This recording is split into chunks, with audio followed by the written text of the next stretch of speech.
Hello and welcome again to Adobe Dimension course. Today we will take a look at powerful and user-friendly interface that allows you to take your design to next level. When we dig into user interface, you will see that it can be little terrifying and complicated, but it's actually pretty easy to use and straightforward once you figure out how to use some of functions. The purpose of this lesson is assist you in navigating the software and getting started. As we go right into the Adobe Dimension, you will see the blank canvas when you have established a new project in Adobe Dimension. Either scene or the plane refer to the empty space that is in front of you. The tools you have access are located on the left side of the screen. Tools like Move, Magic Wand, Sampler tool, Orbit tool, Pan tool, Dolly tools, Zoom tool and Hand tool. We will see more in detail about these tools in next video. To the right of that you will see the shapes. There are tons of shapes, basic shapes and models in starter asset.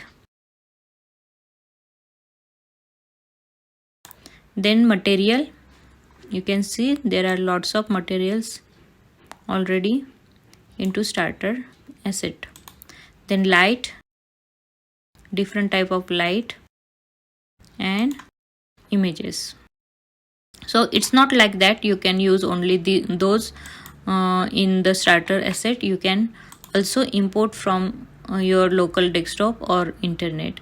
The item you can import like 3D models, image as the background and image as light. So right now I am dragging the bottle on the scene. So here you can see the bottle on screen on scene. You can see the camera environment and model that I have added in the working area and the different properties that you can adjust. So this is pre-render button. This is the button represent the pre-render. So as I make some changes, it starts to rendering, but the turning it off will make your computer function much more smoothly, but it will give you the sense of how you finish your creation will look. So that's it for this video. We will see more about the tools in detail in next video. Thank you.